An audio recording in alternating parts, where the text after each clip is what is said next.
Hello दोस्तों, CA inter वालों, देखो मैं आपके साथ एक क्वेश्चन पेपर करने जा रहा हूं। वो है मई 22 के यूनिक क्वेश्चंस। हर बार एग्जाम में कुछ न कुछ यूनिक क्वेश्चंस आते ही आते हैं। ठीक है, इस चीज का ध्यान रखो। तो जितना ही पढ़ा हुआ हो वो यूनिक क्वेश्चंस को एग्जाम हॉल में जाके क्रैक करना पड़ता है। You can't crack it by practice. 100% possible ही नहीं है, क्योंकि कुछ न कुछ यूनिकनेस रहेगा ही रहेगा। तो ये यूनिकनेस को सीखना पड़ता है by solving some sums that are unique. तो क्लासेस में तो क्या रहता है ना, जब आप पढ़ रहे होते हो तो आपको लगता है कि सर का सपोर्ट है, हो जाएगा हो जाएगा। बट अदरवाइज आप यूनिक सम्स प्रैक्टिस ही नहीं करते, आप घबराते हो। तो यूनिक सम्स करने से ही वो क्रैक होता है। तो इस पर्टिकुलर सीरीज को करने का तरीका क्या है कि आपको पॉज करके पहले क्वेश्चन को अटेम्प्ट करना चाहिए, फिर चेक करना चाहिए। या फिर मैं यदि करा रहा हूं अभी, तो एक बार आप समझ लो प्रोसेस को। नया नया क्या यूनिकनेस है, कैलकुलेटर लेकर थोड़ा सा पार्टिसिपेट कर लो। और उसके बाद जरूर से घर पे पूरा अटेम्प्ट करना। दो तरीका है, फर्स्ट वाला ज़्यादा बेटर है, सेकेंड वाला थोड़ा काम चलाओ तरीका है। तो चलिए अब हम स्टार्ट करते हैं। पहला क्वेश्चन मार्जिनल कॉस्टिंग से। नाउ अभी क्या करने का है, ये क्वेश्चन में क्या बोल रहा है मैं रफली एक बार समझाता हूँ आपको। कि दो मशीन आपको दिख रहा है, उसमें से हम लोग को दोनों में से कोई एक चुनना है। प्राइस दिया है, कॉस्ट दिया है, variable cost, total fix cost भी दिया है, और कैपेसिटी इन यूनिट्स दोनों का अलग अलग है। पूछ रहा है कौन सा चूज करें। और दूसरा सवाल पूछ रहा है कि आप बताओ, अगर डिमांड अनलिमिटेड है और कैपेसिटी लिमिटेड हो जाए 12 लाख पे, तो आप कौन सा मशीन चुनोगे और क्यों। अभी क्या हो रहा है ना, पहला पार्ट में 8 लाख 10 लाख है, दूसरा पार्ट में बोल रहा है 12 लाख हो जाएगा। डिमांड अनलिमिटेड है बट 12 लाख से ज्यादा बनेगा नहीं, तो क्या करना चाहिए। तो अब 1 मिनट के लिए आप सोचो, अगर ये क्वेश्चन एग्जाम में आता तो आप क्या करते। मतलब ये सम का खूबी क्या है कि अप्रोच इज नॉट गिवन, कि क्या निकालना एग्जैक्टली ये नहीं बोला, बोल रहे बस बताओ क्या चूज करेंगे, कैसे करना है। मतलब कि हम क्या निकालें, मतलब प्रॉफिट निकाले, कॉस्ट निकाले, ब्रेक इवन निकाले, क्या निकाले जिससे हमारा सम सॉल्व हो जाए। ठीक है, 1 मिनट लीजिए, सोचिए, पॉज करिए। क्लिक क्या करता है वो सोचिए कि हम ऐसे करता, अगर हम करता तो ऐसे करता, फिर आगे बढ़िए। ठीक है, तो यहां पर हम लोग देखो पार्ट वन को दो तरीका से कर सकते हैं। एक है प्रॉफिट निकाल सकते हैं 8 लाख 12 लाख 10 लाख के हिसाब से, और दूसरा है जब ऐसा केस होता है दो मशीन है, तो हम इंडिफरेंस पॉइंट से भी कर सकते हैं। इंडिफरेंस पॉइंट एक रेंज बता देता है कि कौन सा रेंज पे क्या बेटर है। तो सेकंड केस में तो रेंज भी सेम आ गया ना, 12 लाख 12 लाख। तो सेकंड केस का आंसर भी वही प्रॉफिट से भी आ सकता है 12 लाख 12 लाख पे, या फिर आप इंडिफरेंस पॉइंट जो ऊपर में निकाला उसी को यूज कर सकता है यहाँ पर सजेस्ट करने के लिए। तो बस ये क्लिक कर गया तो सम हो जाएगा, क्योंकि प्रॉफिट निकालने में आपके कुछ कॉम्प्लिकेशन है ही नहीं। ठीक है, तो मैं इसको करके दिखाता हूँ आपको। आप अपने से भी अब कोशिश कर सकते हो अगर मन कर रहा है तो। पार्ट वन में प्रॉफिट निकालना है ए और बी का। सो सेलिंग प्राइस और वेरिएबल कॉस्ट दिया हुआ, तो मैं कंट्रीब्यूशन पर यूनिट निकाल लिया 160 और 140। टोटल कंट्रीब्यूशन आ जाएगा 1280 और 1400, less fix cost. Fix cost 350 और 200 है, तो इससे आ गया प्रॉफिट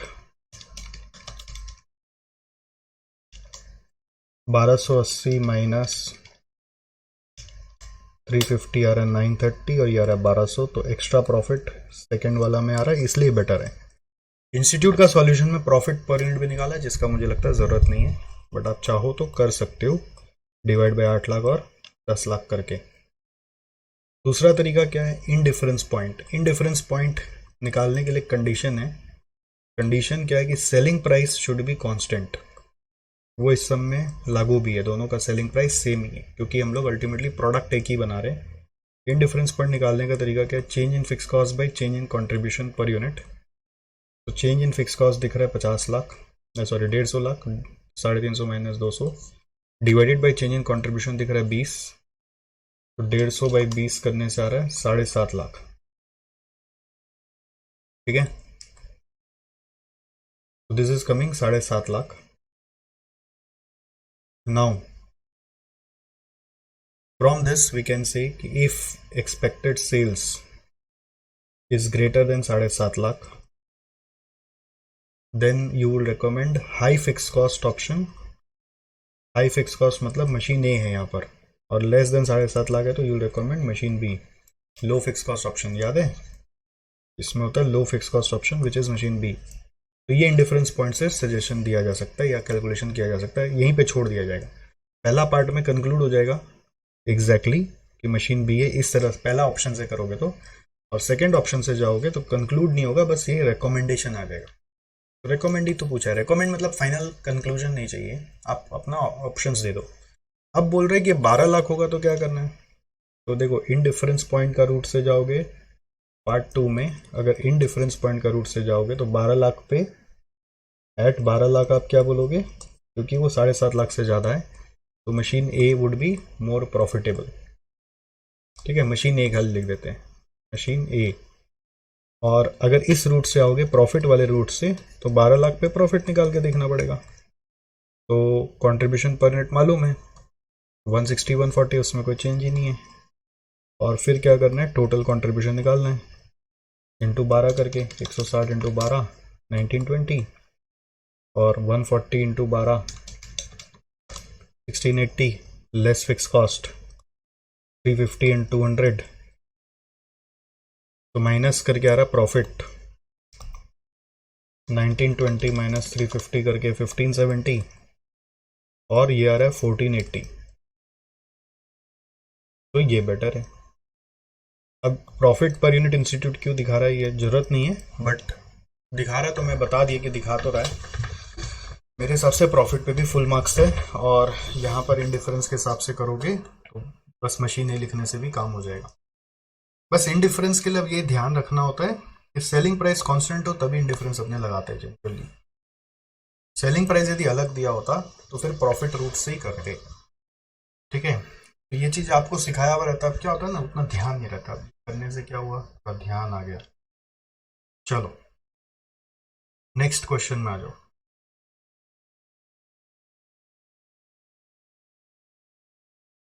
ये वाला क्वेश्चन को देखो आप, ये सर्विस कॉस्टिंग का क्वेश्चन है.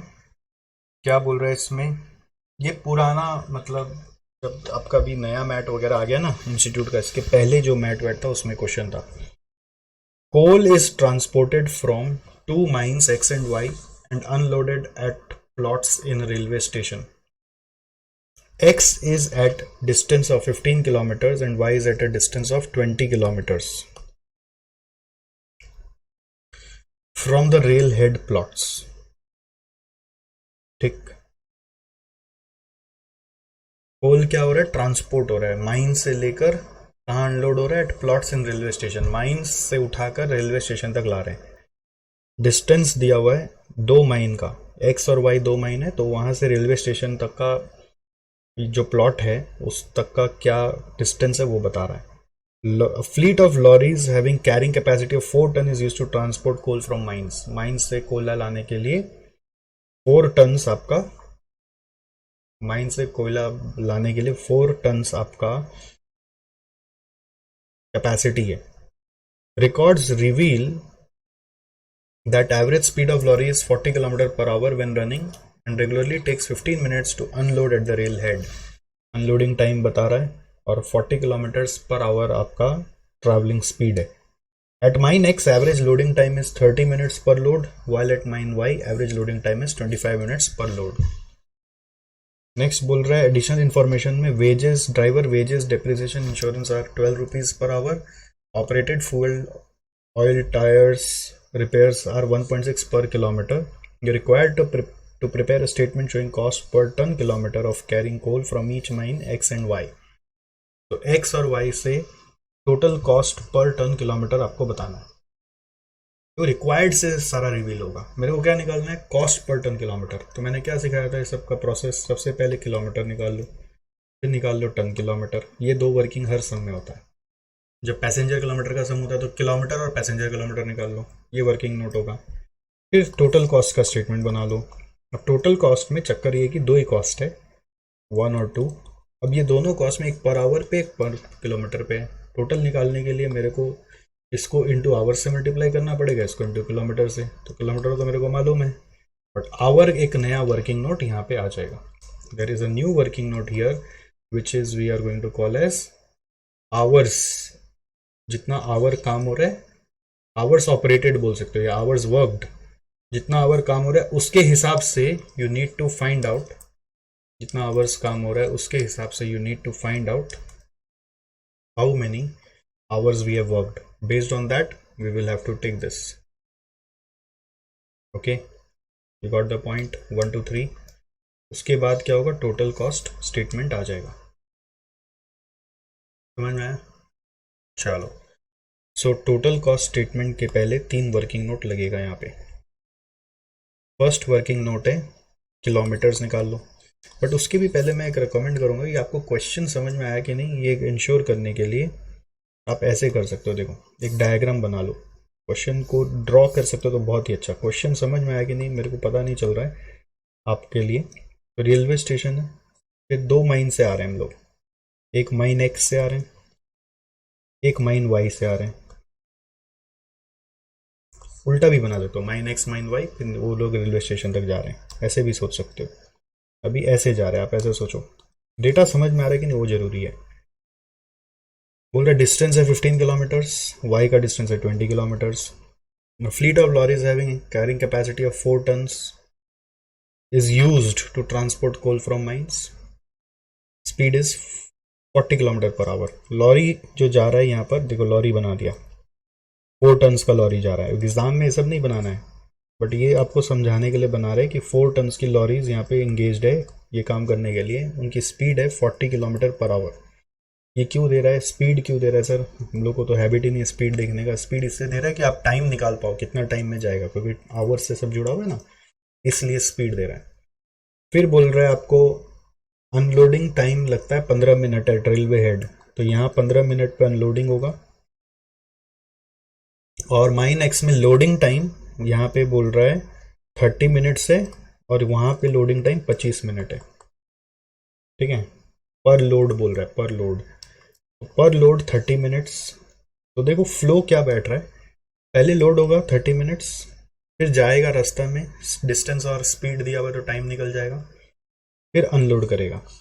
ठीक है, तो ये एक पूरा ट्रिप खत्म होगा। पहले लोड करेगा, फिर जाएगा, ठीक है, फिर जाएगा, फिर अनलोड करेगा। अब अनलोड करेगा तो वापस खाली आएगा माइन तक।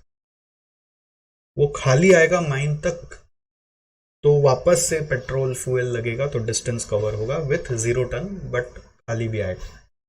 क्योंकि आप ये नहीं बोल सकते सिर्फ जाने का खर्चा लगेगा। देखो, जब लेके जा रहे हैं लॉरी में तो जाने का खर्चा लगेगा, और आते समय वापस भी तो माइन तक आएगा ना लॉरी। आते समय लॉरी हमारा खाली आएगा तो उसका भी जो फ्यूल कॉस्ट है वो भी जाने का ही कॉस्ट में जुड़ जाएगा। ठीक है, जैसे हम कोई सामान लेने जाते हैं तो लेने जाने का खर्चा, लेने जाते हैं तो कुछ लेके थोड़ी ना आए, बट लेने जा रहे खाली हाथ, तो उसका भी खर्चा सामान का लाने का कॉस्ट में जुड़ जाता है। ठीक है, वैसे ही लॉरी जब रिटर्न खाली आ रहा है तो रिटर्न आने का खर्चा भी कोयला ले जाने का खर्चा में जुड़ जाएगा। इस सम का एक यूनिकनेस है, एक तो आवर्स ऑपरेटेड यूनिकनेस मिला ही, दूसरा यूनिकनेस है कि यहां पर ये नहीं बोल रहा है कि जो कॉस्ट निकालना है उसका एक टाइम पीरियड होता था, एनुअल, मंथली, डेली, वो टाइम पीरियड नहीं बता। कितना ट्रिप दिन में कर रहा है ऐसा भी नहीं बता रहा है कि एक दिन में लोग इतना बार आना जाना कर लेता है। महीना का भी डिटेल नहीं दे रहा, दिन का भी डिटेल नहीं दे रहा। तो this is the hidden adjustment here. अगर ये क्वेश्चन नहीं किया हो तो ये चीज समझ नहीं आता बहुत बार, कि हम जो टोटल कॉस्ट लेंगे तो डिवाइड बाय टन किलोमीटर करेंगे, ठीक है, बट टोटल कॉस्ट कितना टाइम पीरियड का लेंगे। ऑपरेटिंग कॉस्टिंग या सर्विस कॉस्टिंग का सीक्रेट यही था कि टोटल कॉस्ट एक पीरियड का लिया जाता है। तो टोटल कॉस्ट जो लेना है वो किस पीरियड का लेना है, उसका पीरियड क्या होगा। Since period detail is not given, nothing given, तो वी विल अज्यूम कि ये वाला पीरियड आप एक ट्रिप ले लो, एक राउंड ट्रिप मान लो, एक राउंड ट्रिप मान लो। खाली जाने का लेना सही नहीं है, क्योंकि जाने के चक्कर में हम लोग को खाली आना पड़ता है, तो इसलिए एक राउंड ट्रिप ले लेना चाहिए।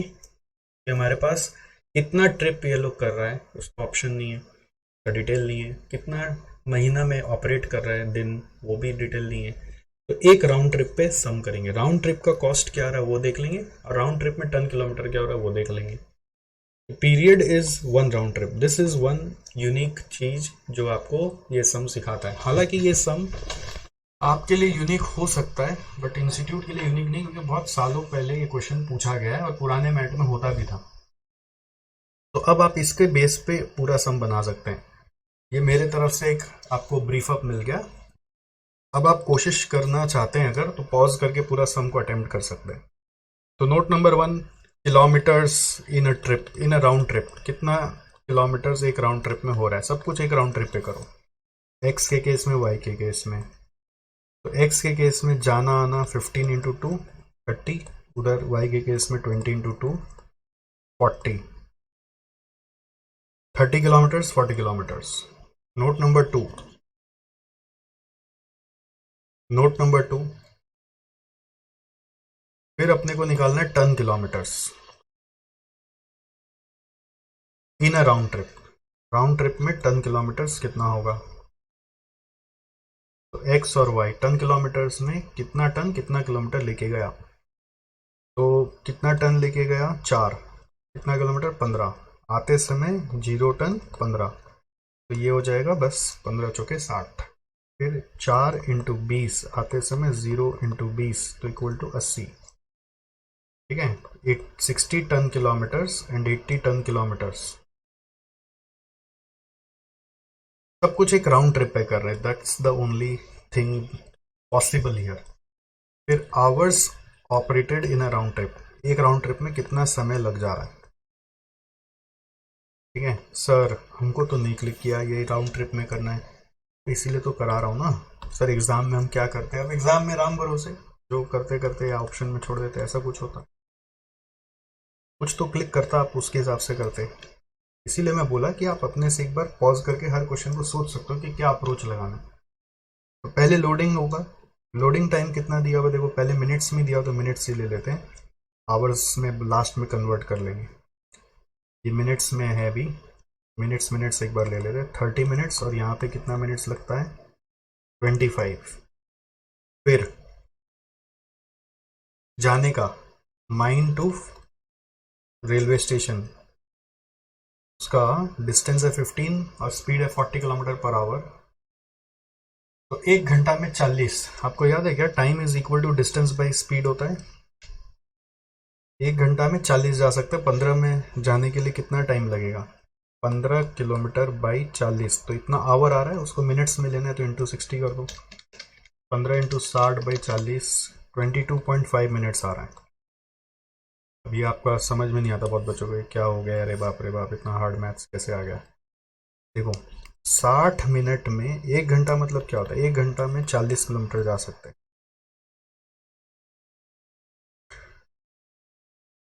तो 60 मिनट में कितना जा सकते हैं, 40 kilometre.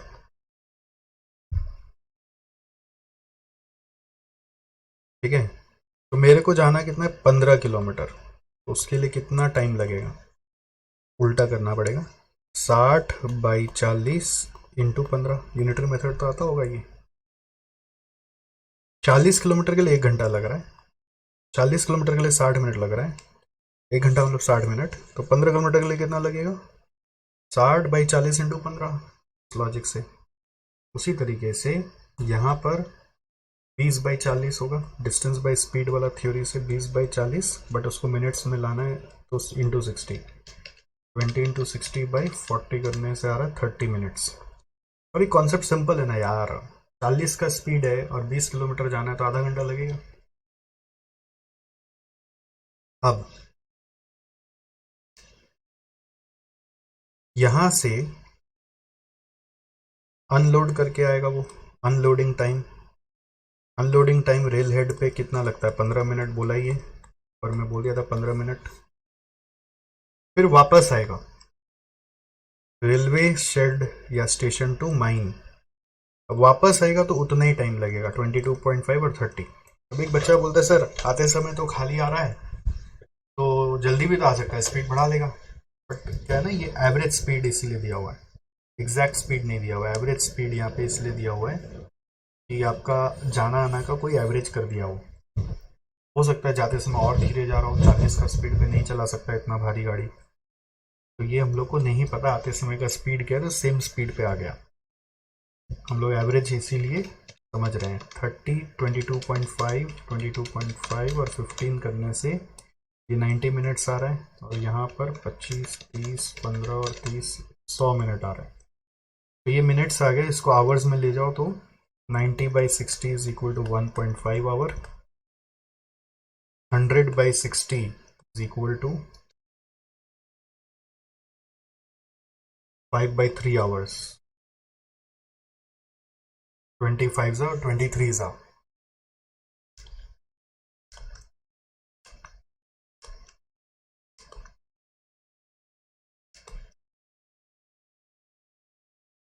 Hours operated in a round trip आ गया, क्लियर है। 5/3 आवर्स। इसके बाद अब ये 3 वर्किंग नोट हो गया, जिसमें आवर्स वाला एक यूनिक वर्किंग था, जिसको आपको एक राउंड ट्रिप में कैसे देखना था आपने देख लिया। अब टोटल कॉस्ट स्टेटमेंट और कॉस्ट पर टन किलोमीटर। तो कॉस्ट पर टन किलोमीटर जो निकाल रहे हैं, सब कुछ अपने एक ट्रिप के हिसाब से निकाल रहे हैं। तो एक है, पहले टोटल कॉस्ट निकालना होगा इसमें। टोटल कॉस्ट में ड्राइवर्स एक्सेट्रा का जो कॉस्ट है, वो कॉस्ट दिया हुआ है आपको 12 रुपया पर आवर ऑपरेटेड। सब कुछ एक राउंड ट्रिप का हो रहा है, ठीक है। Total cost for 1 round trip, तो 12 रुपये के हिसाब से इंटू 1.5 और 5/3, 12 इंटू 1.5 और 12 इंटू 5/3, तो ये आ रहा है 18 और ये आ रहा है 20।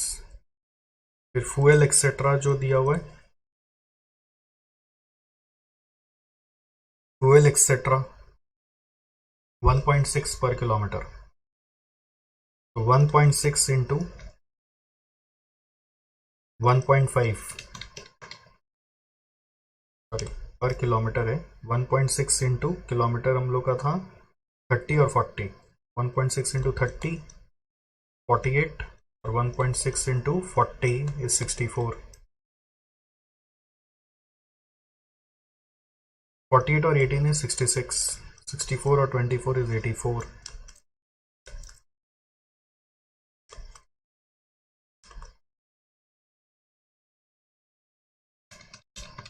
18 और 48 में 66, 20 और 64 में 84। ये आ गया टोटल कॉस्ट। अब cost per ton kilometer, 66 divided by ton kilometers कितना था हमारा, 60 एंड 80 बाई 60, 84/80। ये आ गया आंसर। ये आ रहा है 1.1, आ रहा है 1.05। समझ में आया आपको कैसे हुआ पूरा सम? देखो, मेन चीज क्या था, मैंने आपको एकदम समराइज करके बता दिया, आवर्स वर्किंग करना। और दूसरा मेन चीज क्या था, एक पीरियड नहीं दिया हुआ है, तो 1 राउंड ट्रिप अज्यूम कर लिया। राइट, इससे सम हो गया 1.1, 1.05। ओके, ये ऑन किलोमीटर्स था और ये ऑन आवर्स था। इससे हमको क्लिक किया कि किलोमीटर का वर्किंग चाहिए और आवर्स का भी वर्किंग चाहिए। ये देखो आंसर आ गया ना, 1.1 और 1.05। तो मतलब इंस्टीट्यूट भी वैसे ही किया है, जस्ट क्या आप लोग को नॉलेज नहीं होता तो कई बार आप फंस जाते हैं, पॉसिबल था करना। नेक्स्ट, ये एक थ्योरी क्वेश्चन है। थ्योरी, ये बहुत पॉपुलर थ्योरी है जॉब कॉस्टिंग और प्रोसेस कॉस्टिंग का। तो एक बेसिक में आपको याद ही रहता है कि जॉब कॉस्टिंग कस्टमाइज्ड होता है, कॉस्टिंग स्टैंडर्डाइज होता है। जॉब कॉस्टिंग में एक एक जॉब पे काम होता है, प्रोसेस कॉस्टिंग में वॉल्यूम पे काम होता है। और भी पॉइंट्स है थ्योरी के जो आप यहाँ पे देख सकते हो, जैसे कि जॉब कॉस्टिंग में बोलते हैं बहुत कंट्रोल, बहुत अटेंशन चाहिए क्योंकि हर जॉब यूनिक है। प्रोसेस कॉस्टिंग में उतना कंट्रोल नहीं चाहिए क्योंकि पूरा मशीन ऑटोमेटेड वे में काम करते रहता है, तो उतना ज़्यादा कंट्रोल नहीं चाहिए जितना जॉब कॉस्टिंग में चाहिए। फिर जॉब कॉस्टिंग में कॉस्ट एक एक जॉब का निकालते हैं। प्रोसेस कॉस्टिंग में प्रोसेस कॉस्टिंग में कॉस्ट आप एक पूरे पीरियड का निकाल कर उस पीरियड में जितना यूनिट्स बना है उससे डिवाइड करके रेट निकालते हो। तो जॉब कॉस्टिंग में जॉब वाइज होता है, इसमें आपका पीरियड वाइज चलता है। तो ऐसे कुछ पॉइंट्स आपको गैदर कर लेने हैं और ये थोड़ा लर्न करना पड़ता है। जैसे ये स्पेसिफिक ऑर्डर के लिए होता है, ये यहाँ पे बोल रहा है कंटिन्यूअस फ्लो है और होमोजीनियस प्रोडक्ट होता है। होमोजीनियस मतलब सेम प्रोडक्ट, ये स्पेसिफिक ऑर्डर मतलब कस्टमर जैसा बोलता है। तो आप इसका वर्डिंग्स थोड़ा सा चेंज कर सकते हो, बट कोशिश करके इसके बारे में लिखो। यहाँ पे कॉस्ट एक जॉब का है, यहाँ पे कॉस्ट आपका एक पीरियड का है for each process. Her job independent और सेपरेट होता है। यहाँ पे प्रोडक्ट कंटिन्यूअस फ्लो में बन के आता है, एक का आउटपुट दूसरे का इनपुट एंड सो ऑन। हर जॉब का एक नंबर होता है and cost are collected against the same job number. हर प्रोसेस का कॉस्ट, प्रोसेस कॉस्टिंग में हर प्रोसेस वाइज कॉस्ट आता है। Unit cost of a process वो निकालते हो, पूरा प्रोसेस के वाइज कॉस्ट एक्यूमुलेट होता है, वहाँ पे जॉब नंबर वाइज, यहाँ पे प्रोसेस वाइज। फिर cost are computed when a job is completed. The cost of job may be determined by adding all cost against the job. Simple बात है, वही चीज को रिपीट भी कर रहा है एक तरह से, बट ठीक है, अलग पॉइंट बना के दिया हुआ है। फिर बोल रहे cost are calculated at the end of the cost period. Unit cost of process में be computed by dividing the total cost for period by output of the process during the period. तो ये मैंने आपको बताया एक job का cost. आप इन दोनों पॉइंट को कंबाइन करके भी लिख सकते हो। मैं रेकमेंड क्या करता हूँ पता है, 5 मार्क का है तो 5 पॉइंट लिखना है ऐसा मत सोचो। आप जबरदस्त अंडरस्टैंडिंग जो रखते हो जॉब कॉस्टिंग और प्रोसेस कॉस्टिंग का, 2 पैरा बना के लिख दो, जॉब का पैरा, प्रोसेस का पैरा। तो जरूरी नहीं है ऐसे डिफरेंस की तरह याद रखना, बहुत डिफिकल्ट होता है ऐसे एग्जैक्ट पॉइंट टू पॉइंट 5 तो याद रखना। मैं होता ना तो मैं कैसे आंसर लिखता कि जॉब कॉस्टिंग में कस्टमर स्पेसिफिक प्रोडक्ट बनते हैं, हर जॉब के लिए अटेंशन चाहिए होता है, हर जॉब का कॉस्ट जॉब के हिसाब से ही आता है, उस जॉब का यूनिक कॉस्ट होता है। जॉब का कॉस्ट एक जॉब कार्ड बनाकर या जॉब नंबर अलॉट करके निकाला जाता है। प्रोसेस कॉस्टिंग में स्टैंडर्ड प्रोडक्ट होता है, कंटिन्यूअस फ्लो प्रोडक्शन चलता है, उसमें पीरियड वाइज कॉस्टिंग किया जाता है। प्रोसेस वाइज पीरियड का कॉस्ट निकालकर प्रोसेस में कितना आउटपुट उस पीरियड में बना उससे कॉस्ट पर यूनिट आ जाता है। बस मैं ऐसे लिख के आ जाऊंगा और उसमें उतना कंट्रोल का जरूरत नहीं जितना जॉब में जरूरत है। तो यहाँ पे वो कंट्रोल और मैनेजरियल अटेंशन का बात कर रहे हैं, मोर रिक्वायर्ड में स्टेबल होता है तो कंपैरेटिवली ईजियर है। ठीक है, तो प्रेफर क्या होता है कि कितना पॉइंट्स नहीं याद रख के आप क्या करें, पैरा पैरा लिखाएं। चलो नेक्स्ट, ये क्वेश्चन में आ जाओ, बजट का। ये भी एक यूनिक क्वेश्चन है। मतलब यूनिक क्वेश्चंस का मतलब क्या है ना, इतना ही यूनिक क्वेश्चंस है, बाकी सब क्या है ना क्वेश्चंस आपके जो पहले के किए हुए हैं वो सारे के सारे सेम टू सेम आ गए। और ये यूनिक क्वेश्चंस है, इसका मतलब क्या हुआ कि ये सारे क्वेश्चंस आपके नए नए कुछ ट्विस्ट एंड टर्न्स लेकर एग्जाम में आए। ओके, आइए देखिए यहाँ पर क्या बोल रहा है। बजट का क्वेश्चन है ये, फंक्शनल बजट का। SR limited is a manufacturer of garments for the first 3 months of financial year 22-23 commencing on 1st April 2022. Production will be constrained by direct labor. It is estimated that only 12,000 hours of labor will be available in each month. 12,000 hours हर महीना मिलेगा। सो जब constrained बोल देता है तो ranking करना पड़ेगा, है ना। रैंकिंग इज रिक्वायर्ड, कौन सा प्रोडक्ट चूज करेंगे based on contribution per hour ले लेंगे, पर लेबर आवर, क्योंकि वही की फैक्टर बन गए। For market reasons production of either of the 2 garment must be at least 25% of the production of the other. ये एक बढ़िया चीज यहाँ पे दिया है। For market reason production of either of the 2 garments must be at least 25% of the production of other. ऐसा normally हम लोग करे नहीं है। अब इसको 1:4 माने कि 4:1 माने, दैट्स अ क्वेश्चन। तो इसमें क्या होता है ना, ऐसे सिचुएशन में आप आगे देखो और क्या बोल रहा है, फिर मैं आपको बताता हूँ। यहाँ पे देखो क्या बोल रहा है, cost and revenue per garment are 2 garment है, एक शर्ट एक शॉर्ट्स है। उसका सेल प्राइस, मटेरियल में fabric, dyes and cotton, labour, fixed overhead और प्रॉफिट दिया हुआ है। तो you can easily find contribution per hour from here because hour is a key factor. You can do contribution per hour and you can do the ranking. Why? Because hour is limited, तो ranking आ जाएगा। तो जो मेरा rank 1 होगा वो मेरा preferred product होगा, तो मैं उसका सबसे ज़्यादा बनाऊंगा। बट मार्केट रीजंस के लिए मेरे को दूसरा प्रोडक्ट का 25% ऑफ द पहला बनाना ही पड़ेगा। तो अगर पहला वाला जो रैंक 1 है उसका x बनाऊंगा तो दूसरा वाला का 0.25x बनाऊंगा और उसके हिसाब से मेरे को करना पड़ेगा। मतलब अगर पहला वाला मेरा 4 टाइम्स होगा तो उसका दूसरा वाला का 1 टाइम होगा। तो रेशियो 1:4 होगा कि 4:1 होगा, वो पता चलेगा रैंक 1 के हिसाब से कि किसका प्रेफरेंस हम लोग को रखना है। अगर हमको शर्ट्स पे प्रेफरेंस रखना है तो वो 4 टाइम्स होगा, शॉर्ट 1 टाइम होगा। अगर शॉर्ट पे प्रेफरेंस रखना है तो वो 4 टाइम्स होगा, ये 1 टाइम होगा। Like this, from the month of July 2022 direct labour will no longer be a constraint. जुलाई 22 में direct labour will no longer be a constraint. बोल रहा है जुलाई से ये कंस्ट्रेंट हट जाएगा, मतलब 3 महीना रहेगा, अप्रैल में जून रहेगा, बट जुलाई से हट जाएगा। Company expects to be able to sell 15,000 shirts and 20,000 shorts in July 2022। तो जुलाई से हम इतना बेच सकते हैं, तो मतलब लेबर कांस्टेंट नहीं है, फिर सेल्स लिमिटेड है, इतना ही सेल्स कर सकते हो। There will be no opening stock in July. Sales volume are expected to grow at 10% per month cumulatively thereafter throughout the year. उसके बाद से हर महीना 10% सेल बढ़ने वाला है। Following additional information is available. Company intends to carry stock of finished garments sufficient to meet 40% of next month's sales from July 22 onwards. तो ये बोल रहे intends to carry stock of finished garment is closing stock which is equal to meet 40% of next month's sales from July 22 onwards. तो next month का 40%, next month sales का 40% आपको stock में रखना है। तो इस तरह का अपने प्रोडक्शन बजट्स में किया हुआ भी ये काम। और एस्टिमेटेड सेलिंग प्राइस सेम रहेगा, वो चेंज नहीं होगा, खाली वॉल्यूम ग्रो करता जाएगा। तो जुलाई तक 2 पार्ट ऑफ क्वेश्चन हो गया। पोस्ट जुलाई ऐसे होगा और प्री जुलाई आपका वैसे होगा। क्वेश्चन में 2 ही पार्ट पूछा। एक बोल रहा है number of shirts and shorts to be produce per month in first quarter, यानी अप्रैल में जून का, in order to maximise company's profit. फिर दूसरा बोल रहा है prepare the following budget on monthly basis for July August September, ये पोस्ट जुलाई हो गया, यानी जुलाई अगस्त सितंबर। Sales budget showing sales units and revenue, और प्रोडक्शन बजट, सेल्स बजट और प्रोडक्शन बजट आपको जुलाई अगस्त सितंबर का दिखाना है, और उसके पहले का आपको अप्रैल मई जून का डायरेक्ट लेबर आवर के हिसाब से दिखाना है। तो एक तरह से क्वेश्चन में क्या किया, इनडायरेक्टली मार्जिनल कॉस्टिंग और बजट को कंबाइन कर दिया। तो पहला पार्ट में एक तरह से मार्जिनल कॉस्टिंग है जिसमें ऑप्टिमम मिक्स आप पता कर रहे हैं, बस उस ऑप्टिमम मिक्स में भी एक ट्रिक डाल दिया, ये वाला लाइन।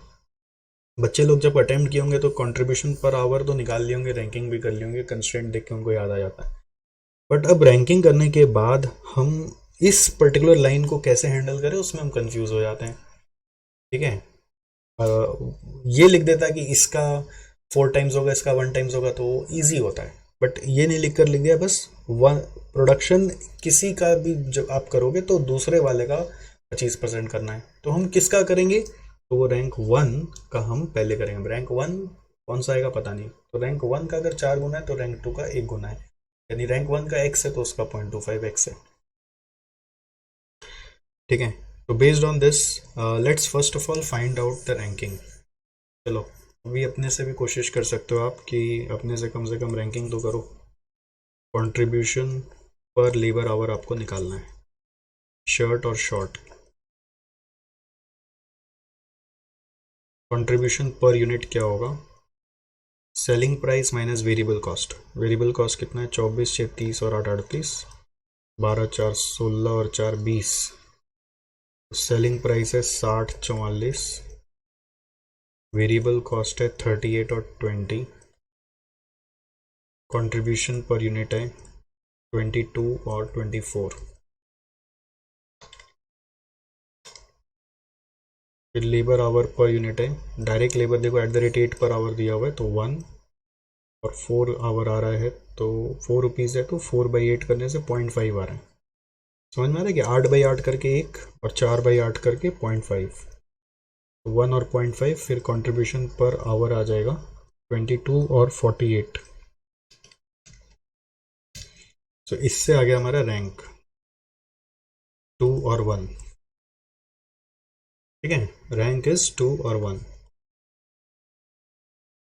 तो मतलब पहला प्रेफरेंस कौन सा है मेरा, शॉर्ट्स। तो मैं अगर इसका x बनाऊंगा तो उसका 0.25x बनाऊंगा, या फिर इसका 4 टाइम्स बनाऊंगा तो इसका 1 टाइम्स बनाऊंगा, और टोटल मिला के मेरे पास 12,000 घंटा ही है।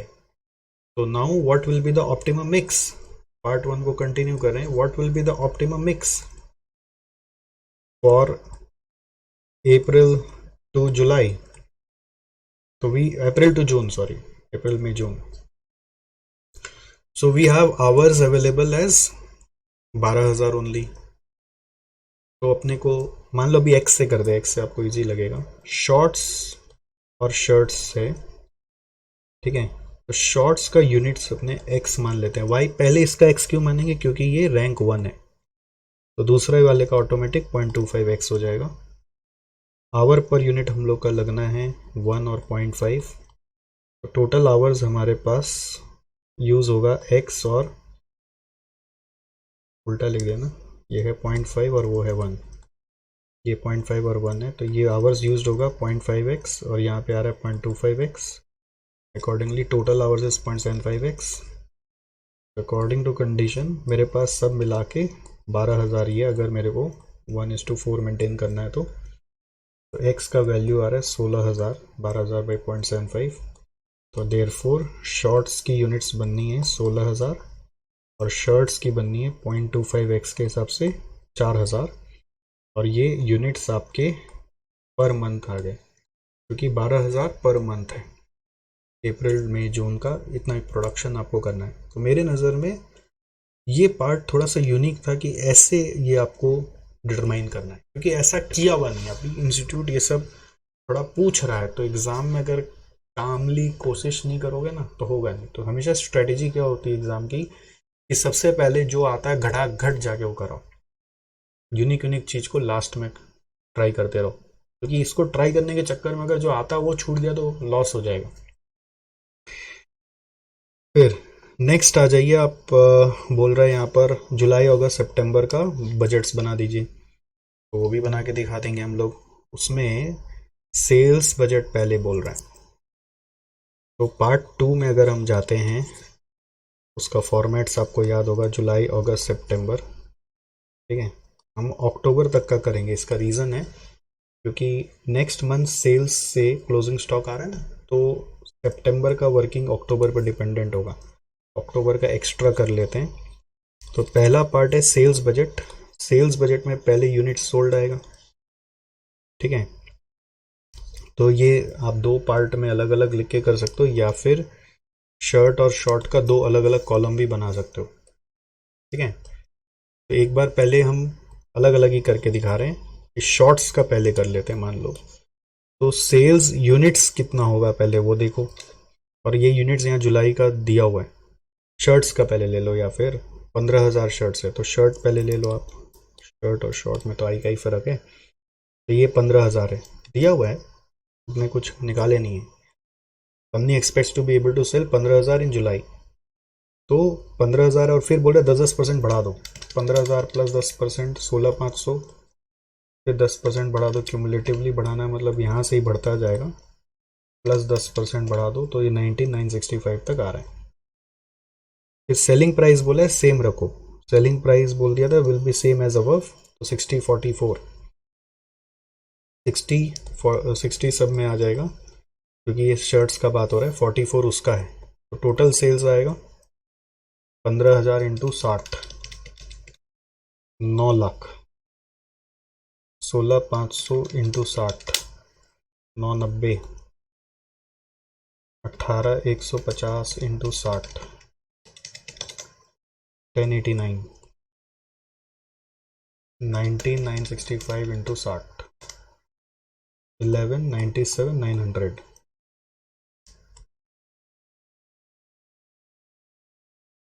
शर्ट्स के बाद आ रहा है शॉर्ट्स।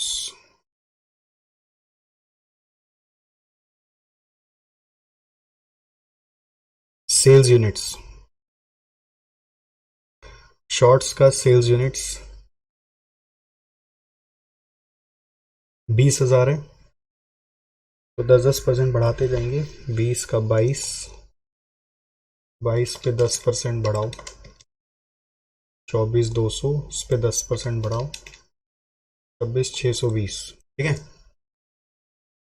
दोनों में सेम ही 10% बढ़ाना है। ऐसा भी हो सकता था कि दोनों में अलग अलग बढ़ाने बोल सकता था, फिर उसका भी सेलिंग प्राइस है 44 करके, 60 और 44 था ना, तो 44 से आप मल्टीप्लाई कर दीजिए, आ जाएगा आंसर। तो मैं अभी ये टोटल सेल्स आपके लिए खाली टिक टिक मार दे रहा हूँ, आप अपने आप मल्टीप्लाई कर लीजिए। राइट, अक्टूबर का एक्स्ट्रा में किया है, अक्टूबर का सेल्स वैल्यू का दरकार नहीं था, सेल्स यूनिट्स का दरकार था। अब सेकेंड पार्ट में बोल रहा है प्रोडक्शन बजट। तो प्रोडक्शन बजट वही जुलाई अगस्त सितंबर का ही होगा, ये अक्टूबर का होगा नहीं, क्योंकि अक्टूबर के बेस पे सितंबर का स्टॉक आएगा, ठीक है। बट अक्टूबर का करने लगे नवंबर तक का डिटेल लगेगा। तो पहले शर्ट्स पे कर लेते हैं।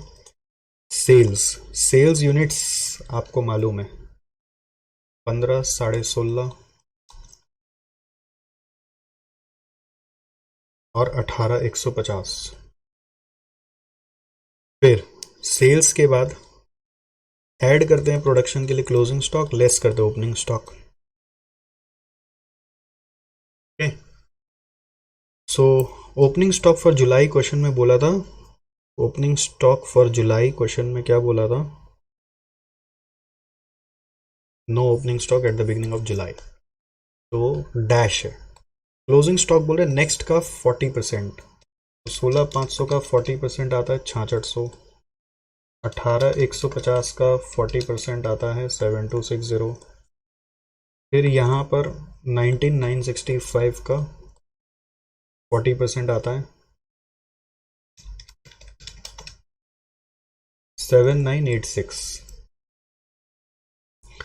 फिर यहाँ पे 6600, फिर यहाँ पे 7,260, तो ये आ जाएगा 15,000 minus 6600 is 8,400, 16,500 plus 7,260 minus 6600 is 17,160, फिर 18,150 प्लस 7,986 माइनस 7,260 इज 18,876।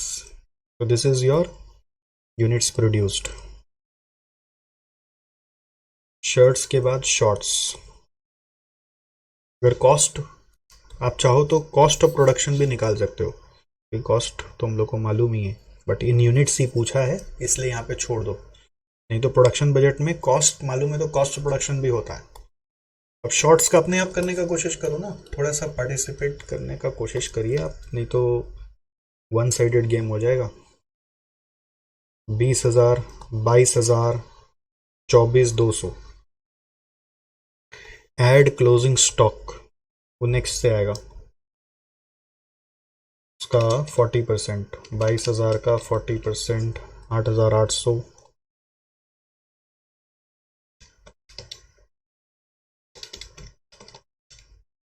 9,680,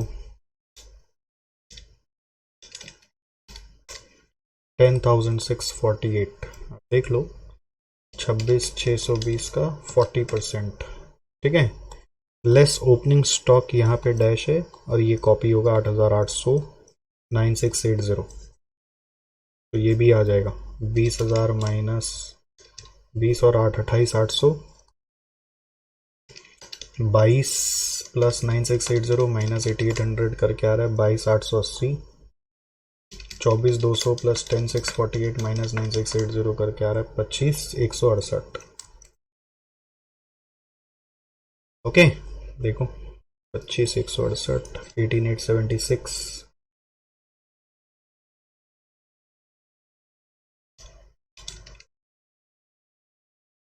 ये देखो आंसर है ना, ऐसे दिया हुआ है ये दोनों। ओके, फिर 22,880 और 17,160 कैसे भी प्रेजेंट कर सकते हो, देखो मैंने ऐसे कर दिया, उन्होंने कॉलम बना दिया, मैं बोला ना कॉलम बना के भी कर सकते हैं।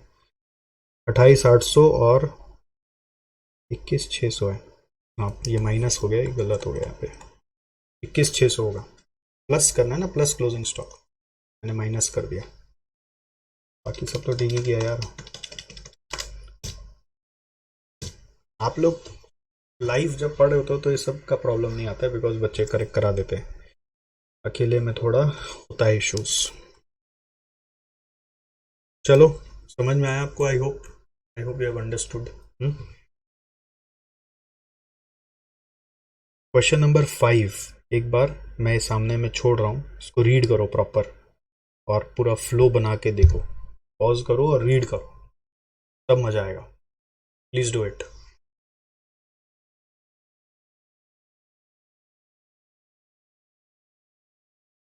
आइए क्वेश्चन 5 में फिर कराता हूं आपको। आई होप आपने पढ़ा है। देखो इसमें क्या बोल रहा है। STG limited is a manufacturer of chemical GK which is required for industrial use. The complete production operation requires two processes. The material first pass through process 1 where chemical G is produced. Main material का नाम है GK but अभी बना रहे हैं process 1 से chemical G। तो opening work in progress quantity is 9500। WIP opening का दिया हुआ है, DOC दिया हुआ है, इनपुट क्वांटिटी है, work completed quantity finish goods का है, क्लोजिंग WIP भी है। You are further provided that opening WIP का कॉस्ट है मटेरियल प्रोसेसिंग कॉस्ट, तो ब्रेकअप भी दिया हुआ है, कॉस्ट ब्रेकअप भी दिया हुआ है और DOC भी दिया हुआ है। Input cost, processing cost is another name of conversion cost. Normal loss में भी estimated to be 10% of input, तो लिखा है मटेरियल इनपुट के ऊपर, तो इनपुट मतलब यहाँ पे मटेरियल इनपुट बोलकर अलग से दिया हुआ है, तो ये न्यू इनपुट पे होगा, टोटल इनपुट पे मत ले लीजिएगा।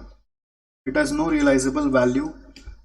Any loss over and above normal loss is considered to be 100% complete in material and processing, तो this will be used for abnormal loss. ठीक है, तो एक बार प्रोसेस अकाउंट दिमाग में रख के वापस से पढ़ लो। ओपनिंग WIP 9500, इनपुट है 1,05,000, कंप्लीटेड 83,000, क्लोजिंग WIP 16,500। तो जो डिफरेंस आ रहा है वो नॉर्मल लॉस अब नॉर्मल लॉस में स्प्लिट हो जाएगा। The company transfer 60,000 kg of output from 1 to 2 for producing chemical GK।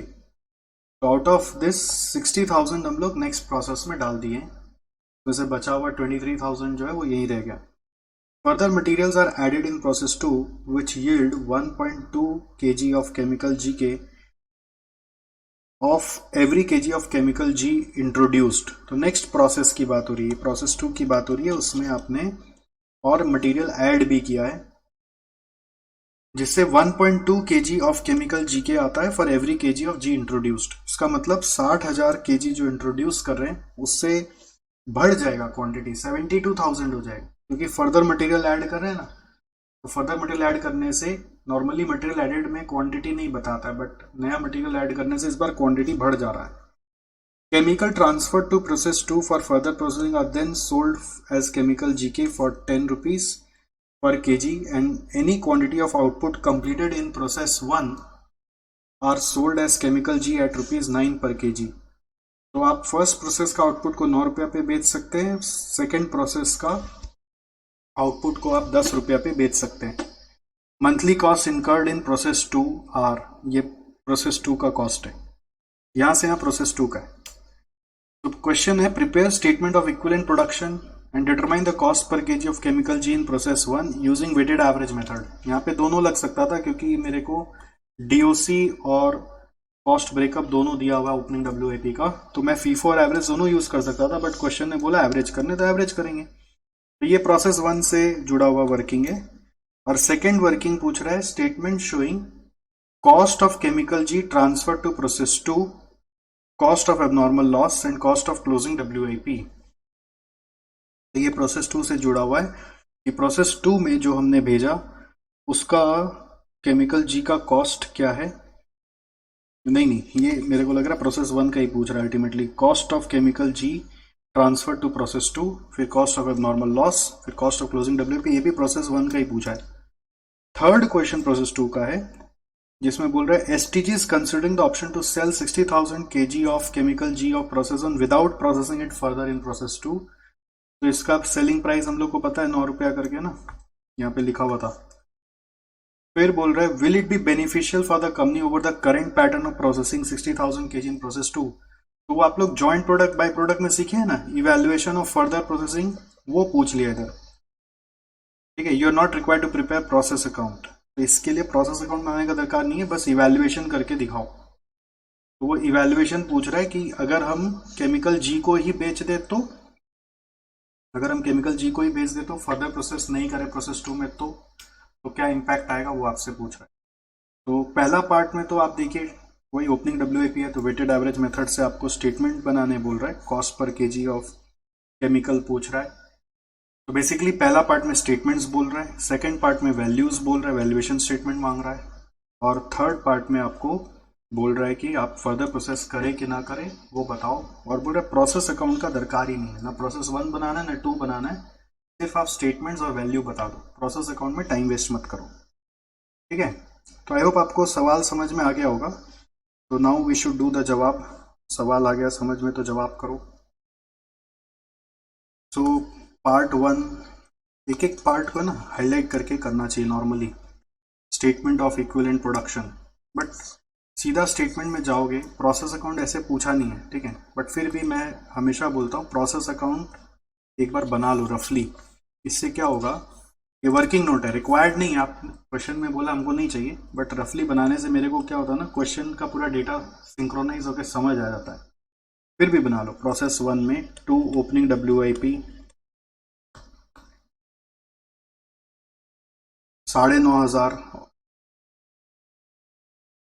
Quantity है, और अमाउंट इन दोनों को जोड़ के 29,500 और 14,750 जोड़ के आ रहा है 44,250। 2 इनपुट कॉस्ट, मटेरियल इनपुट, ये आ रहा है 334,500। 2 processing cost 253,100।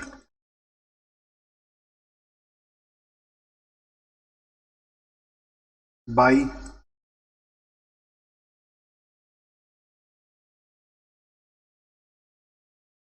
Normal loss, normal loss है 10% ऑफ न्यू इनपुट। अच्छा, मटेरियल इनपुट का वो भी तो था, क्वांटिटी 1,05,000, कॉस्ट मैंने लिख दिया, क्वांटिटी नहीं लिखा था, 1,05,000। तो नॉर्मल लॉस बोला है 10% ऑफ इनपुट, यानी कि 1,05,000, 10,500। उसका स्क्रैप रेट नील है, क्वेश्चन में बोला it has got no realisable value. फिर जो आउटपुट है वो प्रोसेस 2 में गया 60,000, बाई प्रोसेस 2 में जा रहा है 60,000 केमिकल जी बोलकर, बाई यही फिनिश गुड्स बोल के रह गया 23, टोटल 83 था ना, तो उसी को ब्रेक कर दिए 60,000 और 23,000 में, और बाई क्लोजिंग WIP है 16,500।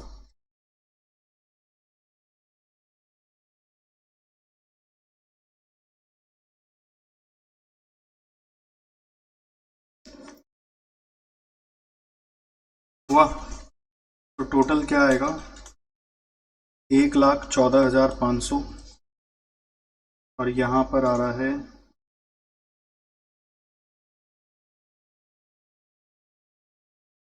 4,500 का एबनॉर्मल लॉस।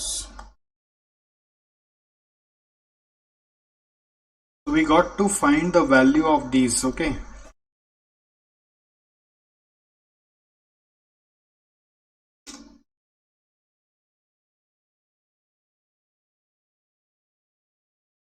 एक 14,500।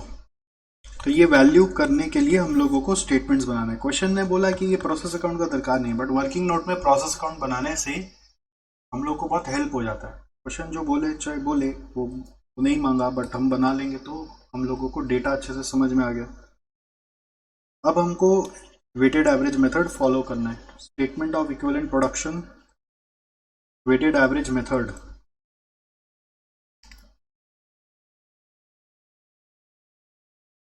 Particulars,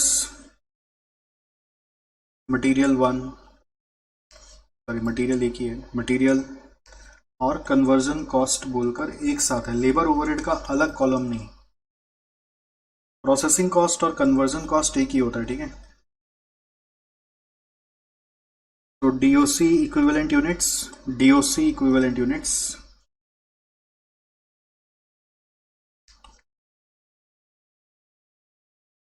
so we have finish goods, total लेना पड़ेगा 83,000, ठीक है। या फिर आप दो पार्ट में ले सकते हो, ऐसे प्रोसेस 2 में जो जा रहा है और स्टॉक में जो रह जाएगा 60,000 और 23,000, ऐसे भी कर सकते हो। क्लोजिंग WIP 16,500 और एबनॉर्मल लॉस का 4.5।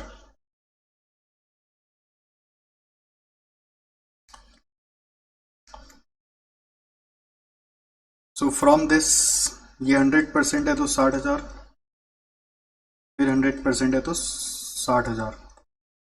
ये कोई फीफो फॉलो नहीं हो रहा है, ओपनिंग WIP नहीं है, ये ब्रेकअप नहीं है, ये जस्ट फिनिश गुड्स को दो पार्ट में लिखा गया है। 100% 23,000, 100% 23,000। क्लोजिंग WIP का DOC क्वेश्चन में दिया हुआ है 100 और 60, तो 100% से आ रहा है 16,500, 60% से आ रहा है 9,900। अब नॉर्मल लॉस का 100% से आ रहा है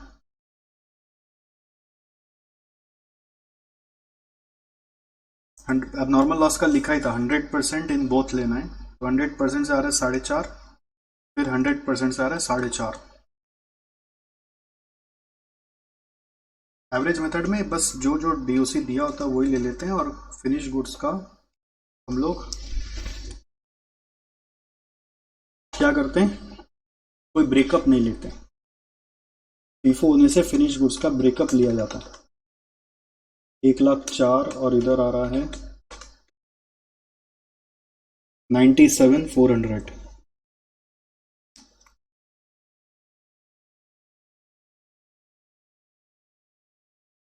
स्टेटमेंट ऑफ रेट पर इक्विवेलेंट यूनिट।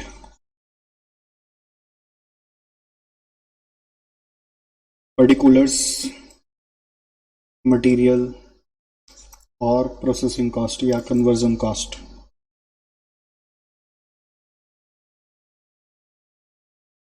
इसमें पहले आएगा एस्टिमेटेड कॉस्ट। मटेरियल का 334,500 और 253,100।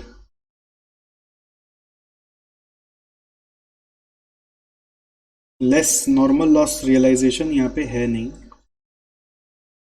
तो ये 334,500 आ गया। सिंस एवरेज मेथड चल रहा है तो ऐड करेंगे opening WIP cost. Opening WIP का ब्रेकअप दिया हुआ है 29,500 और 14,750, तो इसको इसमें ऐड कर दो 29,500 and 14,750। 334,500 plus 29,500 is 364,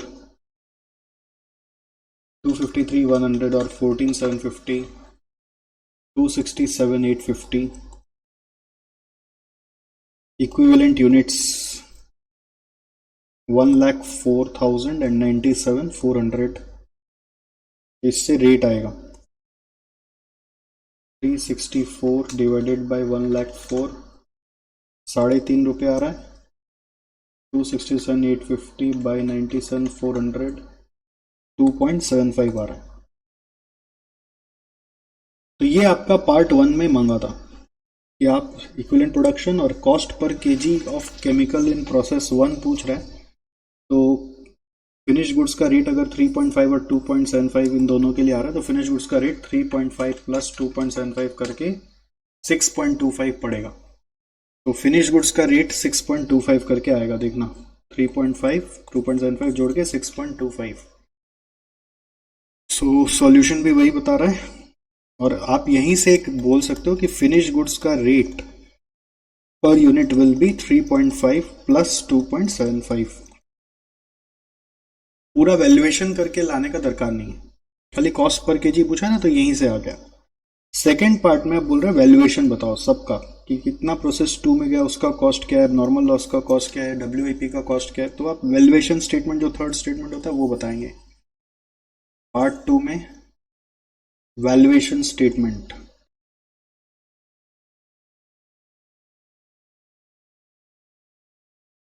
particulars,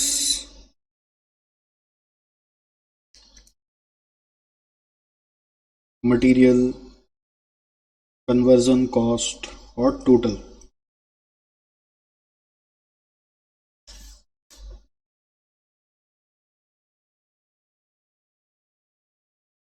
so we have finished goods में दो पार्ट था ना, एक ट्रांसफर्ड टू प्रोसेस टू है 60,000। तो 60,000 का रेट क्या होगा, 60,000 इंटू 3.5, 60,000 इंटू 2.75, तो ये अमाउंट आ जाएगा। फिर जो हेल्ड इन स्टॉक है, स्टॉक में रख लिया था 23,000। आप अगर फर्स्ट स्टेटमेंट को देखेंगे 23,000, तो 23,000 23,000 आपका इसका आंसर आ जाएगा। 23,000 इंटू 3.5, 23,000 इंटू 2.75। फिर क्लोजिंग WIP का आ जाएगा, क्लोजिंग WIP का 16,500 और 9,900। 16,500 इंटू 3.5, 9,900 इंटू 2.75। फिर आ रहा है एबनॉर्मल लॉस का, जो है 4.5 और 4.5। 4,500 इंटू 3.5, 4,500 इंटू 2.75। देखो कितना आ रहा है,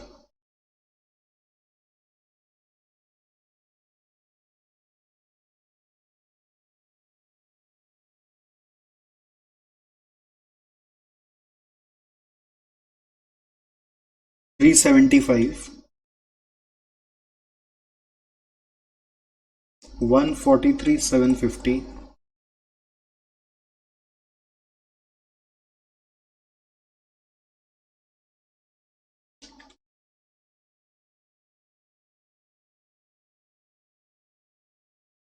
27,225,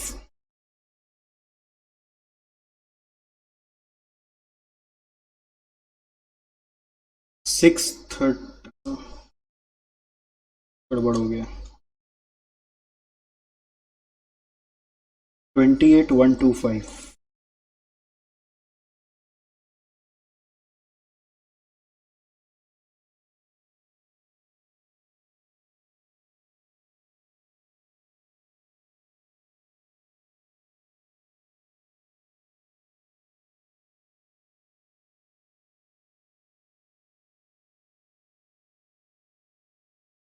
ये कुछ गड़बड़ हो गया, 84,975 आ रहा है।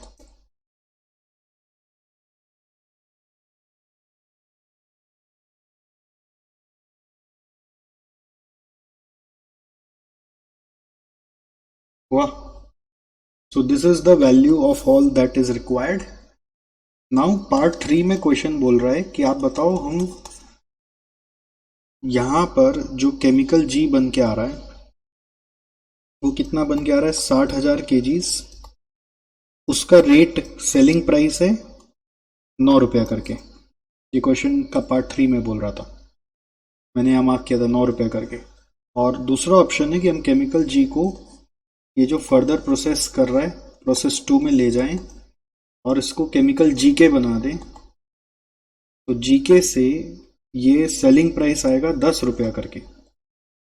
लेकिन एक चक्कर है कि उसका क्वांटिटी बन जाएगा 60,000 इंटू 1.2, 72,000 kg। अब इंटू 1.2 कैसे आया, क्योंकि यहाँ पे लिखा हुआ था कि फर्दर मटेरियल ऐड करने से उसका क्वांटिटी बढ़ जाता है। 1.2 पर kg ऑफ केमिकल जी के आता है for every kg of G introduced. But further cost ये तीनों लगेगा, which is 85,000 and 50,000। Apart from that chemical G का भी अपना कॉस्ट है। तो एक्स्ट्रा कॉस्ट है 85,000 और 50,000, ये दोनों एक्स्ट्रा कॉस्ट आ रहा है। फर्दर प्रोसेस कॉस्ट बोलते हैं इसको। बाकी तो कॉस्ट कंटिन्यू हो रहा है, जो केमिकल जी का कॉस्ट है वो तो एज इट इज रहेगा, उसको चेंज मत करो। इसमें सोचने का तरीका क्या है कि जो एक्स्ट्रा इनकम आ रहा है और जो एक्स्ट्रा कॉस्ट आ रहा है उसको चेक करो। देखो केमिकल जी का कॉस्ट आप फर्दर प्रोसेस नहीं करेंगे तो भी तो उतना ही रहेगा। जो केमिकल जी का कॉस्ट है 6.25 करके, ये 60,000 का, ये वाला केमिकल जी है 375। ये 375 यहाँ पे यूज नहीं होना चाहिए। Rupees 3,75,000 which is the cost of 60,000 kgs of chemical G is irrelevant. Chemical G is irrelevant.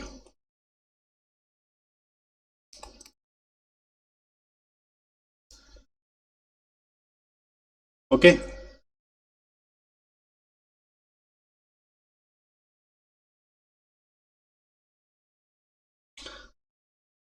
इसको यूज मत करना, बस आप सोचो अब एक्स्ट्रा इनकम क्या आ रहा है, जिसको अपने बोलते हैं इंक्रीमेंटल रेवेन्यू। क्या एक्स्ट्रा इनकम आ रहा है? 72,000 केजीज को 10 रुपया करके माइनस 60,000 केजीज को 9 रुपया करके कितना आ रहा है? 720 minus 540 180 less further processing cost क्या आ रहा है? जो एक्स्ट्रा कॉस्ट है, extra cost which is 85,000 plus 50,000 135। तो 180 माइनस 135 करके आ रहा है 45,000 extra. So this is the incremental profit because of further processing. So since we are getting this additional income, we must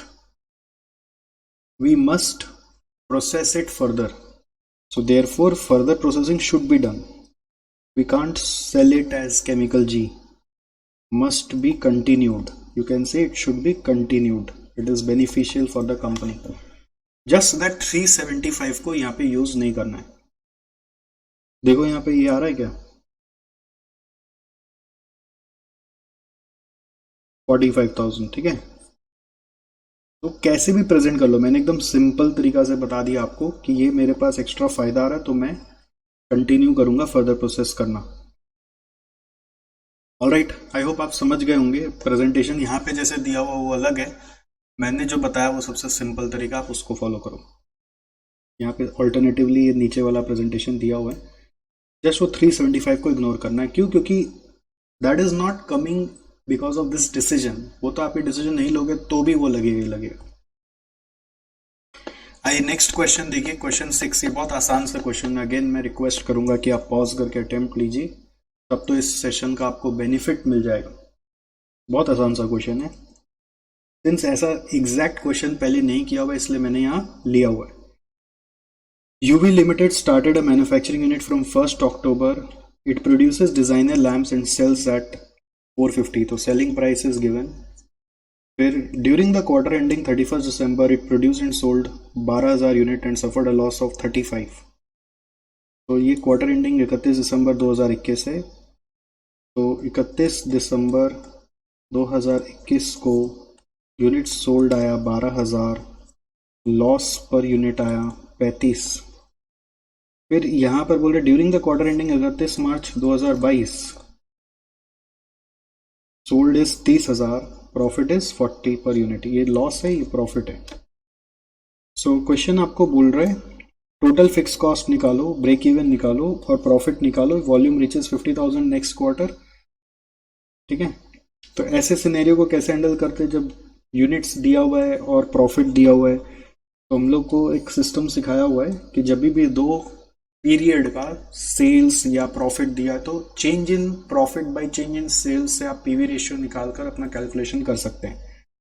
इसमें क्या करना है, सेलिंग प्राइस से आप पहले सेल्स निकाल लो। एट द रेट 450, सेल्स कितना आ रहा है? 450 into 12,000, it is coming 54 lakhs. Then 450 into 30,000 करो तो ये आ रहा है 135 लाख।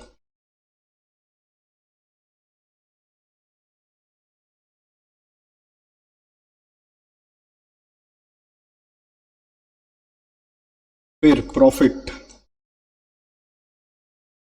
ये -35 इंटू 12,000 कितना आता है? 420। फिर यहां पर 40 इंटू 30,000 कितना आता है? 12 लाख। तो देयरफॉर आप क्या कर सकते हो, you can find PV ratio which is equal to change in profit by change in sales. तो 12 लाख माइनस 420 करना है, तो माइनस माइनस प्लस हो जाएगा, तो 4.2 आपका नेगेटिव ही है। और यहाँ 135 माइनस 54, तो 16 20 और 135 माइनस 54 करके आ रहा है 81। 16 20 बाई 81 करके आ रहा है 20%। ये आपको वर्किंग नोट में सजा लेना है पूरा। सोचिए वर्किंग नोट ही हो गया एक तरह से। अब फिक्स कॉस्ट निकालने बोल रहा है क्वेश्चन, तो फिक्स कॉस्ट निकालने का तरीका क्या है? फिक्स कॉस्ट निकालने के लिए आप कंट्रीब्यूशन निकाल लो। कंट्रीब्यूशन मान लो Q1 Q2 ऐसा सोच लो। कंट्रीब्यूशन आएगा सेल्स इंटू पीवी रेशियो करके। 54 लाख का 20% कितना आता है? 10,80,000। और 135 लाख का 20%, 27 लाख। लेस प्रॉफिट करोगे तो फिक्स कॉस्ट आ जाएगा, या लेस फिक्स कॉस्ट करते तो प्रॉफिट आ जाता है, तो लेस प्रॉफिट करने से फिक्स कॉस्ट आ जाएगा। तो ये आ रहा है 420 नेगेटिव, तो 1080 माइनस 420 करने से प्लस करना पड़ेगा। तो दिस इज कमिंग 15, तो यहाँ पे भी 15 ही आएगा, देख लेना, क्योंकि यहाँ पे प्रॉफिट है 12। तो बैलेंसिंग फिगर से, सॉरी मैंने उल्टा लिख दिया, क्या किया, सब उल्टा लिख दिया। ये है -4.2, तो माइनस माइनस प्लस हो जाएगा, ठीक है। ये प्लस करना पड़ेगा आपको, 15 आ रहा है, यहाँ पे 15 आएगा क्योंकि प्रॉफिट है 12। देखना जो माइनस में था वो प्लस में चला जाएगा, और जो प्लस में था वो माइनस में आ जाएगा। या फिर आपको ऐसे कंफ्यूजिंग लगता है तो नॉर्मल सिस्टम से ही आ जाओ। कंट्रीब्यूशन माइनस फिक्स कॉस्ट से आता है प्रॉफिट, तो ये -4.2, तो ये होगा 15, ये 12, तो ये भी होगा 15। तो बैलेंसिंग फिगर ऐसे आ जाएगा। ओके, पार्ट 1 हो गया। ब्रेक इवन निकालना है, तो fix cost by PV ratio से आ जाएगा। Break even sales is equal to fix cost by PV ratio. तो फिक्स कॉस्ट आया 15, पीवी रेशियो 20%, 15/20% करके आ रहा है 75।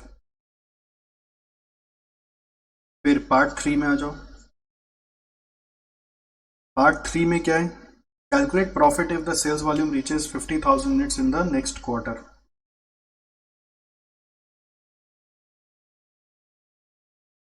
तो 50,000 होगा तो प्रॉफिट कितना है?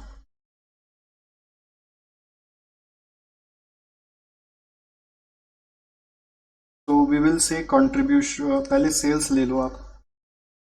Sales is equal to 50,000 into selling price, तो चेंज नहीं कर रहे ना, तो सेलिंग प्राइस 450 वाला ही होगा, 22.5, 225 लाख। कंट्रीब्यूशन कितना आएगा उसका 20% into 20%, 45 lakh. Fix cost same ही 15 लाख मान लिया जाए, तो ये प्रॉफिट आ रही 30 लाख। आ गया आंसर?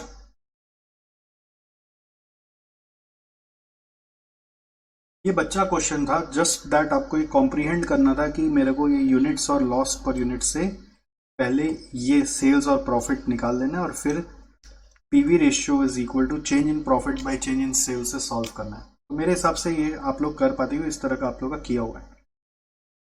नेक्स्ट क्वेश्चन में आ जाओ, क्वेश्चन नंबर 7। ये भी एक बच्चा क्वेश्चन है, एकदम मुंह जबानी करने वाला है। इंटीग्रेटेड से जर्नल एंट्री पास करना है, ध्यान रखना है इंटीग्रेटेड है। मटेरियल इश्यूड टू प्रोडक्शन का क्या होगा?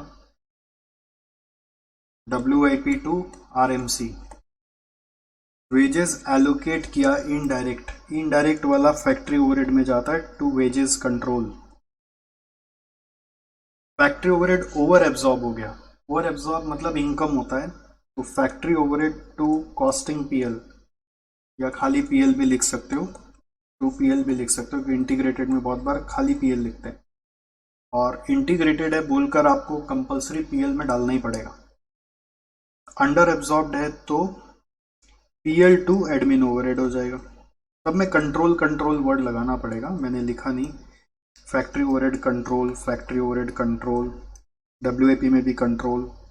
Deficiency found in stock of material was normal, material में नॉर्मल लॉस हुआ, it's like normal loss of material, तो इसकी एंट्री होती है factory overhead control to raw material control.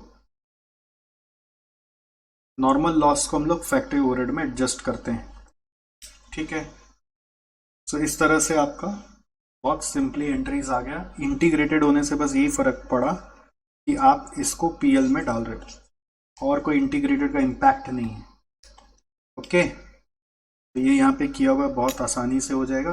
अब आरएमसी और स्टोर लेजर कंट्रोल सब एक ही होता है, ये आपको पता है। आइए नेक्स्ट, ये एक अच्छा क्वेश्चन है एक्टिविटी बेस्ड कॉस्टिंग का, absorption costing and activity based costing. Actually ये एक्टिविटी बेस्ड का क्वेश्चन है and it is a good question. तो इसमें मेन क्या है ना, एक्टिविटी वाइज कॉस्ट आपको पता करना है, दैट्स इट। वो पता चल गया तो सम बहुत आसान है। इसमें क्या हो रहा है, बोल रहा है 3 प्रोडक्ट है, hour per unit, machine hour per unit, material per unit दिया हुआ है और वॉल्यूम दिया हुआ है। लेबर कॉस्ट पर आवर दिया हुआ है, तो लेबर आवर के हिसाब से ₹20 पर आवर करके आ जाएगा। फिर production overhead are absorbed on machine hour rate basis and overhead absorption rate is 30 per our, तो ओवरहेड का रेट 30 पर आवर है। तो ये पूरा आपका एब्जॉर्प्शन कॉस्टिंग या कन्वेंशनल कॉस्टिंग के हिसाब से चल रहा है। तो आराम से आप इसका कॉस्टिंग कर सकते हैं ना पूरा। मटेरियल कॉस्ट 35, 25, 45, लेबर कॉस्ट इसके हिसाब से इंटू 20, ओवरहेड कॉस्ट इसके हिसाब से इंटू 30, कॉस्ट पर यूनिट आएगा, यूनिट से मल्टीप्लाई करेंगे, टोटल कॉस्ट आ जाएगा। अब management is considering using activity based costing system to ascertain the cost of products. Further analysis shows that total production overheads can be divided as follows. बस यही main चीज है यहाँ पे, एक्टिविटी बेस्ड कॉस्टिंग जो स्टार्ट हुआ है उसमें ये जो टोटल ओवरहेड को बोल रहा है डिवाइड करो ऐसे, वो मेन चीज है। किसका अमाउंट नहीं दिया, बोल रहा है 40% सेटअप से जुड़ा हुआ है, 10% मशीनरी से जुड़ा हुआ है, 30% मटेरियल हैंडलिंग से जुड़ा हुआ है, 20% इंस्पेक्शन से जुड़ा हुआ है, सब मिला के 100% ऐसे आ जाएगा। तो क्वेश्चन आता है 100% कहाँ से आएगा, वो अमाउंट यहाँ पे दिया नहीं है, जनरली बहुत बार क्वेश्चंस में दिया हुआ होता है। तो ये वाला अमाउंट आपका ऊपर से कन्वेंशनल कॉस्टिंग से टोटल ओवरहेड जो आएगा वो यहाँ पे आएगा। फिर ये चारों में ब्रेकअप हो जाएगा, तो 4 एक्टिविटी मिल गई आपको। अब एक्टिविटी वाइज कॉस्ट ड्राइवर्स या वॉल्यूम्स दिए हुए, तो बोल रहा है नंबर ऑफ सेटअप, मूवमेंट और इंस्पेक्शन। अब आप सोचो एक बार 1 मिनट के लिए कि सेटअप, मशीनरी हैंडलिंग, इंस्पेक्शन, ये सब इसमें कौन सा यूज होना चाहिए। तो नंबर ऑफ सेटअप्स यहाँ पे यूज हो जाएगा, मटेरियल हैंडलिंग में number of material movement use हो जाएगा,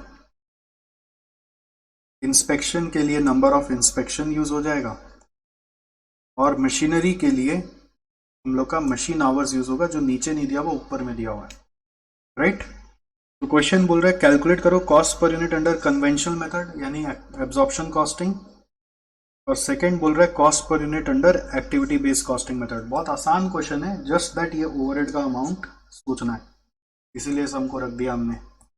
तो इसको करना कैसे है, मैं पूरा सॉल्व नहीं कर रहा हूँ, मैं आपको फ्लो समझा दे रहा हूँ। कन्वेंशनल में material cost 35, 25, 45, labour cost 20 into 1, 20 into 0.9, 20 into 1.5, overhead cost 30 into 2, 30 into 1.5, 30 into 2.5 होगा, ठीक। अब उसी से आप वॉल्यूम से मल्टीप्लाई करके टोटल ओवरहेड कॉस्ट निकाल दो। टोटल ओवरहेड कॉस्ट कितना आएगा एक बार देखो, 30 इंटू 2 60, यहाँ पे आ रहा है 45, यहाँ पे आ रहा है 75। अब इन दोनों को मल्टीप्लाई करके आएगा टोटल ओवरहेड, तो 60 into 7500 4.5 lakh, 45 into 12,500 is 562,500, 75 into 25,000 1875, तीनों मिला देंगे तो ये आ रहा है 28,87,500। ये टोटल ओवरहेड है, ठीक है, टोटल ओवरहेड आ गया। मैंने खाली ओवरहेड का यहाँ से वॉल्यूम से मल्टीप्लाई करके टोटल ले लिया, यही 28,87,500 आपका एक्टिविटी कॉस्ट का टोटल बनेगा, जिसको आपको 4 पार्ट में तोड़ना है। इंटू 40% 1155, इंटू 10% 288,750, 288,7500, इंटू 30% 866,250, और 28,87,500 इंटू 20% 577,500, ठीक है। तो ये एक्टिविटी वाइज कॉस्ट पूल बोल सकते हैं। अब इस कॉस्ट पूल को इन रेशियोज में आप अपने प्रोडक्ट्स में डिस्ट्रीब्यूट कर दीजिए और फिर कॉस्ट पर यूनिट निकाल लीजिए। जो इसका है मशीन आवर्स, तो मशीन आवर्स का टोटल आप ले लीजिएगा, टोटल मशीन आवर्स 2 इंटू 7500 करके उसका भी आ जाएगा। जैसे मशीन आवर्स का भी टोटल अगर हम एक कॉलम बना दें, 2 इंटू 7500 15,000, 1.5 इंटू 12,500 11 18,750 और 2.5 इंटू 25,000 11 62,500। तो इसका भी टोटल ले लिया जाए 96,250 आ रहा है।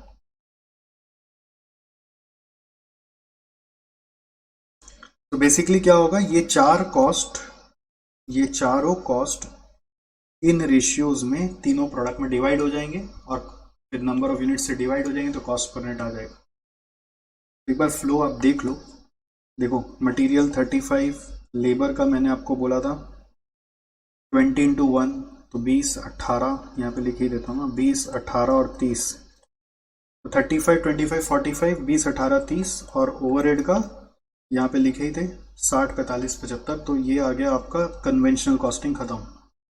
अब एक्टिविटी बेस्ड कॉस्टिंग में मटेरियल और लेबर सेम ही रहता है, ठीक है, सेम, बट ओवरहेड का जो कॉस्ट है वो सारा का सारा आपका ब्रेक होके आएगा 4 एक्टिविटी में। ये यहाँ पे 4 एक्टिविटी में आ रहा है।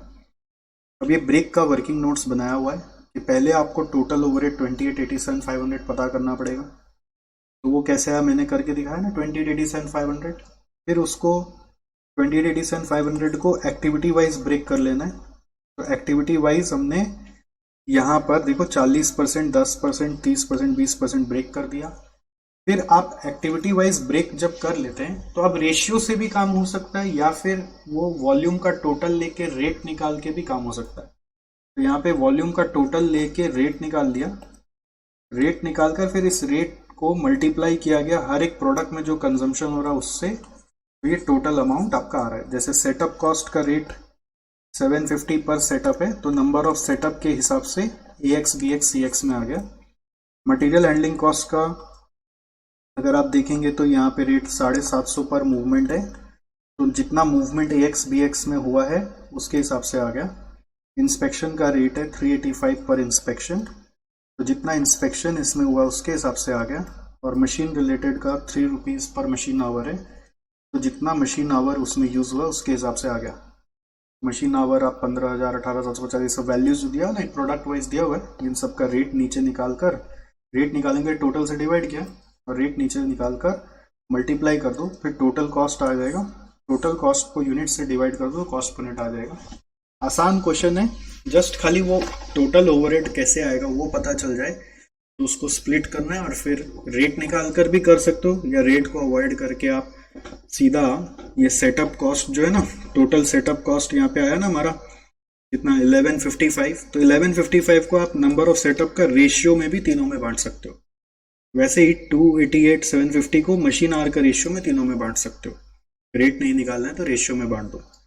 866,250 को ये 200 286,75 का रेशियो में बांट दो और इंस्पेक्शंस को आप इस रेशियो में बांट दो, ठीक है। तो दैट वे आपका कॉस्ट डिस्ट्रीब्यूट हो जाएगा, फिर टोटल कॉस्ट करके यूनिट से डिवाइड करो। मेरा काम समझाने का हो गया, मैंने थोड़ा सा इसको सॉल्व नहीं किया, आपके ऊपर छोड़ दिया क्योंकि इसमें अब सॉल्व करने का कुछ बचता नहीं है। I want you to again stop, take this notes and please solve this as early as possible. एक बार हाथ से कर लेने से दिमाग में छप जाता है, so that next time exam में ऐसा कुछ आएगा तो आप हैंडल कर पाओगे। तो दिस इज ओनली माई मोटो कि आप कहीं पर भी अधूरे फील ना करें कि ये मेरा नहीं हुआ, वो नहीं हुआ है। इंस्टीट्यूट से एटलीस्ट जब जब जो जो क्वेश्चन आते रहता है हम लोग उसको आराम से कर पाए, ये कॉन्फिडेंस हम लोग को एग्जाम में लेके जाना चाहिए। एग्जाम में 70-80% क्वेश्चन जो होते हैं ना वो इंस्टीट्यूट के सोर्स से ही आए हुए होते हैं। रेस्ट 10-20% कुछ और नया सोचने के लिए वो बोल देगा, जैसे इस पेपर में भी था, बट पहले तो वो 70-80 को कैप्चर करना पड़ेगा ना। तो ये सबसे 70-80% पेपर आपका एग्जाम में आ जाएगा। खाली ये वाला नहीं, मतलब ऐसे ही सेशंस जो हम लोग कराते हैं उससे RTP का कराया था, MTP का कराया था, तो ये वाला कराया, तो इससे क्या होगा, इन सब क्वेश्चन से आपका 70-80% आ जाता है जो इंस्टीट्यूट की तरफ से रिलीज होता है। 20% कुछ अलग ही आता है जो कुछ करने का नहीं है, वो आपको एग्जाम हॉल में डायरेक्ट फेस करना पड़ेगा। उसको कभी कभी ऑप्शन में भी निकाला जा सकता है और कभी कभी बचता नहीं है कोई रास्ता तो करना भी पड़ता है। ठीक है, तो this is it in this session. I will see you again सून। तब तक टेक केयर। और ये नोट्स को लेना है तो हमारे टेलीग्राम चैनल में चले जाएगा SJC का, जिसका लिंक मैं यहाँ पे दे दूंगा। Okay, bye bye.